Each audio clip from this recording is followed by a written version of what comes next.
이번 동영상에서는 부동산에서 우리가 흔히 하는 가계약이라는 것에 대해서 조금 알아보고자 합니다. 서두에 다시 한번 미리 말씀드리지만 저는 법률 전문가가 아니고 그냥 상식적인 부분에서 같이 고민해보는 그런 수준이기 때문에 실생활에 적용하실 때는 항상 법률 전문가의 자문을 구하시기를 권해드립니다.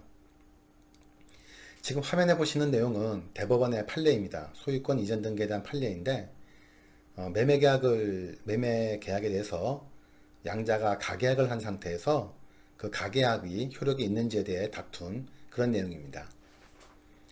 판시사항을 보시면 판시사항이죠. 첫 번째는 계약의 성립을 위한 당사자 사이의 의사의 합치의 정도를 이야기하고 있고, 두 번째는 부동산 매매에 관한 가계약서 작성 당시에 매매 목적물과 매매 대금 등이 특정되고 중도금 지급 방법에 관한 합의가 있었다면 그 가격세에 잔금 지급 시기가 기재되지 않았고 후에 정식 계약서가 작성되지 않았다 하더라도 매매계약은 성립하였다고 본 사례입니다.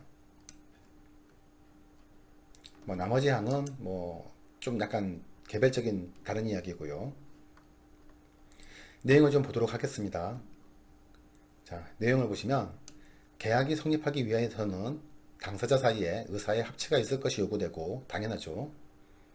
이러한 의사의 합치는 당해 계약의 내용을 이루는 모든 사항, 시시콜콜한 모든 사항까지 다 있어야 되는 것은 아닌데 본질적으로 그 본질적 사항이나 중요 사항에 관해서는 구체적으로 의사의 합치가 있거나 적어도 장래 구체적으로 특정할 수 있는 기준과 방법 등에 관한 합의가 있으면 계약이 이루어진다는 내용으로 되어 있습니다. 이 사건에 대해서는 매매계약이 있는데요. 매매계약은 당사자 일방이 재산권을 상대방에게 이전할 것을 약정하고 상대방이 그 대금을 지급할 것을 약정하는 계약이죠. 당연한 이야기입니다. 매도인이 재산권을 이전하는 것과 매수인이 그 대가로서 금원을 지급하는 것에 관하여 쌍방의 합의가 이루어지면은 성립하는 것이죠. 자, 비록 이 사건 가계약서에는 잔금 지급 시기가 기재되지 않았고 후에 정식 계약서가 작성되지도 않았다 그랬습니다. 하지만 위 가계약서 작성 당시에 매매계약의 중요사항인 매매 목적물, 그러니까 이제 뭘 사고 팔 건지에 대한 내용이죠. 그리고 매매 대금 등이 특정되고 얼마를 주겠다. 그리고 중도금 지급 방법에 관한 합의가 있었으므로 원 피고 사이에 이 사건 부동산에 관한 매매계약은 성립되었다라고 봤습니다. 자, 무슨 내용인가 그러면은 일단 법에서는 가계약서라는 것을 인정하지 않고 있습니다. 가계약서라는 것은 없고 다만 그 현실에서 가계약서로 작성한 내용이 어느 정도 구체적인 내용이 들어있고 당사자 간에 의사에 합치되는 내용들이 담겨 있고 그런 여러 가지 조건들이 맞는다면 계약이 이미 이루어진 걸로 본다는 이야기죠. 그리고 그렇지 않다면 계약이 되지 않았다 그렇게 볼 뿐입니다. 그렇기 때문에 우리가 흔히 그 부동산 같은 데 방문해서 좋은 물건이 나왔다고 가계약금을 걸고 가계약을 했다고 하는데 그 내용에 따라서 그 가계약은 유효할 수도 있고 유효하지 않을 수도 있다는 내용입니다. 그리고 그게 유효하기 위해서는 어느 정도 구체성을 띄어야 되는데 그 구체성의 내용으로는 목적물 그리고 매매대금, 그러니까 이제 여기서 이제 매매였으니까요. 그리고 중도금 지급 방법 정도만 있으면 잔금의 지급 시기라든가 이런 어떤 완벽한 구체적인 내용까지는 도달하지 아니하였어도 계약으로 인정해줬다는 내용이죠. 다만 여기서도 가계약서가 작성이 되었습니다. 그러니까 그 말만으로 가계약금을 건다라고 했을 경우에도 물론 구두계약도 계약이니까 주장은 할 수 있겠지만 나중에 증빙하는 것이 어렵습니다. 그거를 일일이 녹음을 했다던가 그래서 구체적으로 그게 다 인정받을 수 있는 정도에 다다랐다면 모를까. 좀 일반적인 상황에서의 구두로 한 계약은 입증이 어렵죠.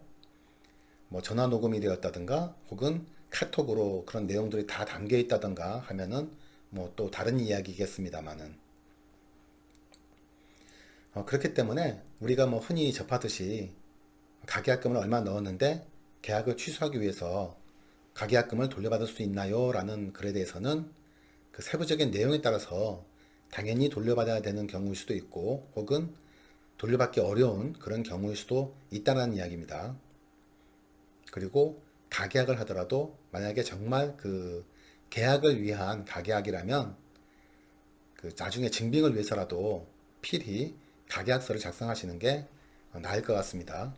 뭐 그게 전 안 되면은 카카오톡이라든가 뭐 이런 식의 어떤 그 양자 간의 통신 수단을 통해서 입증 가능한 통신 수단을 통해서라도 어떤 근거를 주장할 수 있는 근거를 마련해 놓는 게 좋겠죠.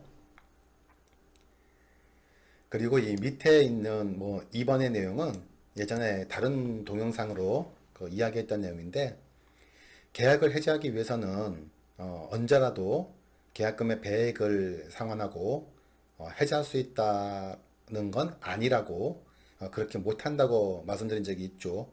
그 내용입니다. 여기서는 이제 피고가 매매계약의 계약금 배액을 상환하고 적법하게 해지해야 했다고 이제 주장을 하는데 중도금 일부에 대해서 뭐 이제 대여원리금 어쩌고 저쩌고 해서 여튼 간에 중도금이 일부 지급에 가름하는 일부 지급에 가름하는 내용이 있었다 그래서 계약은 이루어졌다. 그리고 그 일방의 이행이 이루어졌기 때문에 그렇게 배액 상환으로 계약을 해지할 수 없다. 이제 그렇게 나온 내용입니다. 흔히 우리가 가끔 이제 그런 이야기를 듣죠.